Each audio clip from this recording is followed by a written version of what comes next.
Hello everybody, my name is Chuckles and welcome to my YouTube channel! If you want to learn how to save time in a Paper Mario the Origami King speedrun, then this is the video for you. I've got old tricks, I've got new clips, I've got everything you need if you want to cut time off of your speedrun. However, not all the credit is mine. As always, I'll be giving credit to the original person who found the glitch or skip that we're discussing in the video, and I want to give a huge shout out to everybody in the Modern Paper Mario Speedrunning Discord. And the same can be said for anyone who's left a comment on any of my past videos at all. It's because of all of you that I'm so excited and inspired to make more content. And speaking of making videos, I'm totally interested in making more. For those of you who've already subscribed, thank you so much, but if you haven't, maybe consider subscribing. I'll make more Paper Mario glitch videos in the future, and I definitely have plans for more content. Like over on my Twitch channel. Oh my god! I'm still hammering out a concrete stream schedule, but why don't you stop on by? I'll probably be playing something fun. I'll help you with the accessories. When you think you're yeah, let me do the work, alright, buddy? You made a monstrosity here. Alright, enough of the shameless self-plug. Let's start with the glitch that I recently discovered in the scorching sandpaper desert. I'm calling it boot walling. There are some really difficult concepts at play that I need to explain first before we get to the glitch. And trust me, these are very important. They'll be used in later glitches in the future of this video. Alright, the first concept I wanted to go over is the concept of trigger walls. When you're playing the game naturally, you might come across an area where Olivia will make Mario turn around and point him in the direction of the actual objective of the game. These are trigger walls. They activate cutscenes, basically keeping you from progressing anywhere you shouldn't. You can't bypass these trigger walls unless they're removed through story progression. But if Mario doesn't leave the proximity of the trigger wall after crossing it, he'll get teleported to a set location that's specific for each trigger wall. If you've been watching the footage, you'll notice that I can't make it very far, and that's actually because there might be two trigger walls in play, one up in front near the boot car and one near Mario. But actually, it's a trigger box, meaning that leaving this one trigger box sends you to the set location. This trigger box was just an example. It's the one at the top right of Scorching Sandpaper Minor that we want to focus on. For now, start to get comfortable with the trigger box and learn exactly where the set location is. For me, it's around the center of this triangle, but closer to the leftmost point. Park your boot car and finesse it a bit, so once you get teleported to that set location from the trigger box, you'll be inside it instead of outside it. Once you're inside the trigger box, walk to the top of the trail near the cliffside, take a few steps to the right, and use your boot whistle. If you're the right distance away, just press A and you'll hop right into the boot car over the other wall of the trigger box, and you'll be in Sniffit City early before you've investigated the Temple of Shrooms. Here's a quick tip as well. Make sure when you call the boot car you don't take extra steps towards it after it's arrived. If you do, the trigger box will activate and you'll get sent to that set location, and you can't call your boot car while it's on screen, so you'll have to walk off screen to call it again. That's actually why this is one of the only known boot walling locations, because once you walk to the top of the trail near the cliffside, the boot car goes off screen, meaning you can call it again. Alright, after you do Sniffit City early, save Professor Toad from the Paper Macho Pokey, defeat the Fire Elemental in the Fire Elemental Temple, turn all of the Toad Towers towards the Temple of Shrooms. Geez, say that 10 times fast. Once you approach the Temple of Shrooms, you'll... wait, what's going on? Why? I thought this was the cutscene we were trying to skip. Oh, well maybe it just like plays through this cutscene and then we can go to the Temple of Shrooms, you know? It's like a... Wait a minute, this is the cutscene that plays when Professor Toad investigates it. What? Wait a minute, my brain hurts. Are you, so like, wait, so it stores both of the cutscenes?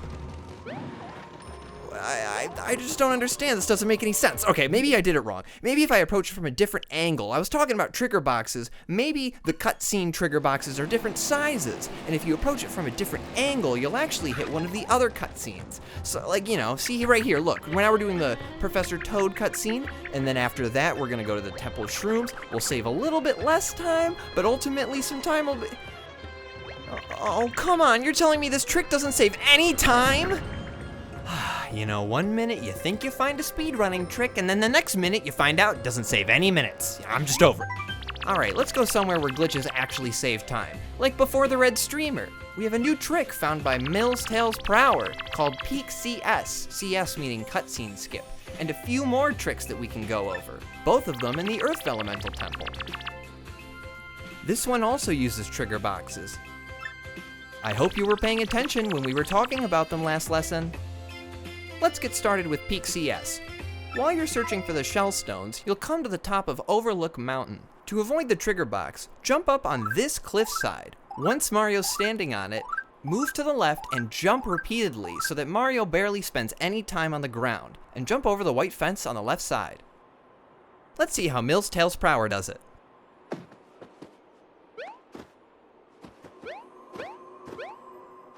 With grace like a rose petal. Wonderfully executed, Tails Prower. You can even go to the base of Overlook Tower and investigate the Earth Elemental Circle without interacting with the trigger box. If you want to save time in a speedrun, you'll have to do PeakCS twice, once before and after the Earth Elemental. But if you do it precisely, you'll save about 20 seconds in your speedrun, which is pretty good all things considered in a 7-hour speedrun.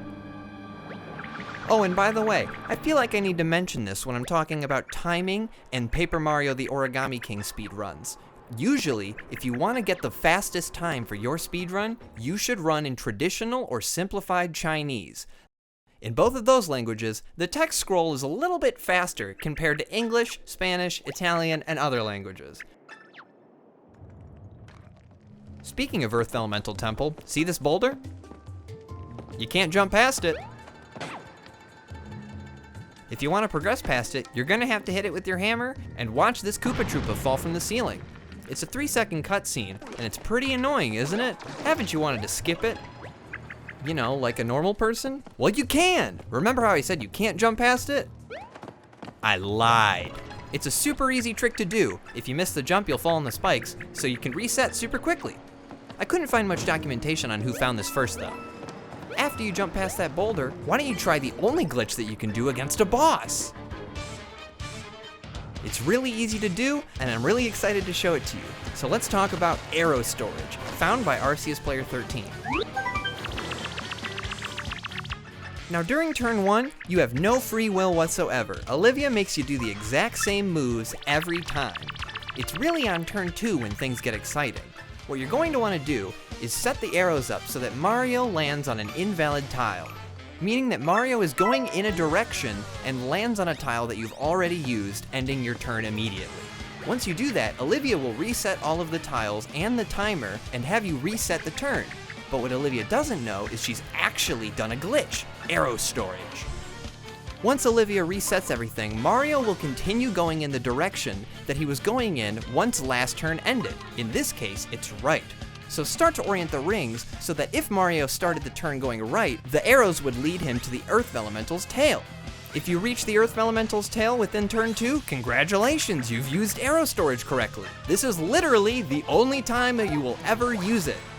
This isn't a glitch you can use in any other boss fight, but in this boss fight, it saves you 30 seconds, which is pretty good. Well, I've got something neater. Colgate Trademark Clip. This is a brand new clip found by Tails Prower, the all-star of Origami King glitches. This is a clip that you do on the 2nd floor of the C Tower during the purple streamer. And you can actually practice the clip even after completing the puzzle in this room, so you can really master it. If you're familiar with Station Clip and Autumn Mountain, they're kind of in a similar range of difficulty, but I'd say Colgate Clip is a little tougher to get. But I'm positive that with my method, anyone can do the Colgate Trademark Clip. So for starters, you're going to need to get the Ice Elemental ability and complete all 3 of the trials on Diamond Island. Once you do, take all 3 of the orbs you get from the trials and bring them to C Tower, using them to open the front door. I'm not going to go through a tutorial on how to get through the puzzle on the 1st floor, it's pretty simple. Just kill the blue crab on the left side and you'll be a-okay. Now as for the 2nd floor, I really want to highlight the music because it's superb. Take a listen.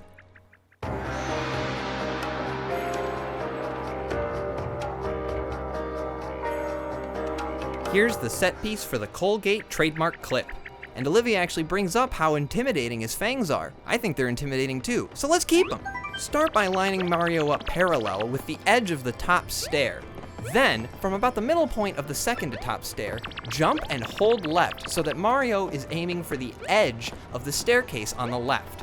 Then, once Mario reaches the apex of his jump, you're gonna wanna let go of left so that Mario slowly falls down instead of fast falling to the left. Then, once Mario starts to clip in with the corner of the staircase, you're gonna wanna hold right hard. It'll almost feel like Mario's swinging like a pendulum over the edge of the stair and then under it. If you do the angle correctly, Mario will end up under the staircase.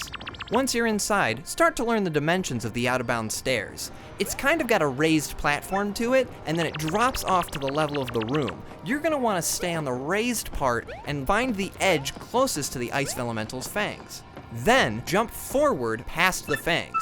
If you jump past the icicle and into the mouth, you did it! Jump out of the mouth and you'll save 1:15 in your speedrun.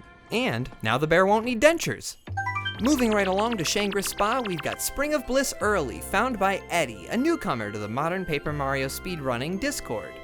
Once you're introduced to Kamek, you and Kamek have to take Bowser Jr. to all the different springs around Shangri Spa to bring him back to his normal self. With this new skip, you can actually go to the Spring of Bliss before bringing Bowser Jr. to the Spring of Rejuvenation. But first, we need to pick up Bowser Jr. I don't know what he's doing all the way up there, though. He's probably just flying around to... Oh. Looks like today he just didn't make the cut. Eh? Oh. Or maybe he just got blown away. Or, I don't know, like he got shredded or something. I don't know. After Kamek picks up Bowser Jr.'s scraps, you're gonna wanna run along this edge, only using straight lines and right turns. And jump towards this fence once you hit these 2 bricks. You're gonna wanna aim for the crook in this fence because there's an invisible wall and a trigger box blocking you from making progress over the fence. But this little crook in the fence has a little bit of leeway. So if you aim the jump just right, you can make it to the other side of the fence without activating the trigger box. Meaning, you can soak Bowser Jr. in the Spring of Bliss early before the Spring of Rejuvenation. And as a little treat, look at Bowser Jr. He looks grand spankin' new. If grand spankin' new is with a little bit of dirt and some folds, you know. And it's funny because Olivia even mentions that we should get a prize for visiting all the springs, even though we've only visited 2 already. Now hold your horses there, partner. Even though Olivia said we'd get a prize for visiting all 4 of the springs, we don't actually get any because we haven't gotten all 4 punches on our card. You need all 4 of those stamps to get the VIP pass to the Spring of Rainbows. Also, a little extra salt in the wounds. Remember those trigger boxes by the Spring of Bliss? You gotta walk out of them after you go in. So you don't really save that much time, do you? But actually, there is a little time saved. There's a Shy Guy that blocks you from going to the Spring of Bliss after you visit the Spring of Rejuvenation with Bowser Jr. And since we went there early, we technically skip him. So it is actually a time save. Only 5 seconds. I wish it was more, but 5 seconds? I'll take it. Still, this 7-hour speedrun isn't getting much faster. Before I close the video out, there's just one more thing I want to talk about. There are a few areas that have large theoretical time saves. We just haven't found the right clip or glitch to get us there. Maybe in another video I'll go over more of them, but today I'm going to be talking about Autumn Mountain, because what is a Paper Mario the Origami King glitch video without Autumn Mountain? For starters, the closest we're getting to falling out of bounds in Autumn Mountain is with Tuna Clip. Found by Epic Ben 2004, all you have to do is jump on top of these tuna cans before you fill up the lake, and try and line yourself up with the cliffside and the edge of the tuna cans. Once you do that, jump towards the cliff sides as to wedge yourself between the tuna cans and the cliffside. If done correctly, you'll slide right between the tuna cans and the cliffside and fall out of bounds. What's interesting about Tuna Clip? Nothing. You can't really do much. You can jump on these rocks and then up on the cliff, but other than that, it doesn't lead to much. But just because it doesn't lead to much now, doesn't mean that in the future, it couldn't lead to a lot more. If you've seen my Gooper Blooper Skip video, and if you haven't, I highly recommend you watch it, you'll know that falling out of bounds makes the game send you to a set destination in the area you fell out of bounds in. There are other areas that have set destinations just like the Princess Peach. One day, YouTuber ZXMany hacked himself out of bounds in Autumn Mountain and found something really interesting that I want to show you. Take a look. There was an invisible loading zone here at Autumn Mountain that took Mario to the Eddy River Rapids minigame from Autumn Mountain. This seems like it could be a huge speedrunning skip. If you fall out of bounds anywhere in Autumn Mountain, your spawn location is right in front of these rocks. So if you hold down left after falling out of bounds anywhere in Autumn Mountain, you can end up on top of these rocks. He also mentions that the lake has to be full to be able to gain access to that loading zone, and you can't do Tuna Clip while the lake is full. But luckily, there are other areas that get you out of bounds in Autumn Mountain, like this one. Sadly, this one doesn't make you fall out of the world. But if you can find a place that makes you fall out of the world, then you could save 6 minutes in the speedrun. And you know what? Let's leave it at that. I want to thank you all so much for watching the entirety of this video. I want to thank you to all my subscribers for subscribing and wanting more content from me. And thank you for leaving a comment if you had any glitches, skips, or just liked my video. Once we find more glitches and clips, I'll definitely make another showcase. And I'd love to make more content that's not Paper Mario related. If you've got any ideas, throw them down in the comments. I'd love to hear them. And if you have any glitches or skips that you want to show, maybe join the fold and send them to the Modern Paper Mario Speedrunning Discord. And hell, if you like me and my voice so much, maybe come over to my Twitch channel at Chuck13S. I'd love to have ya. See you next time.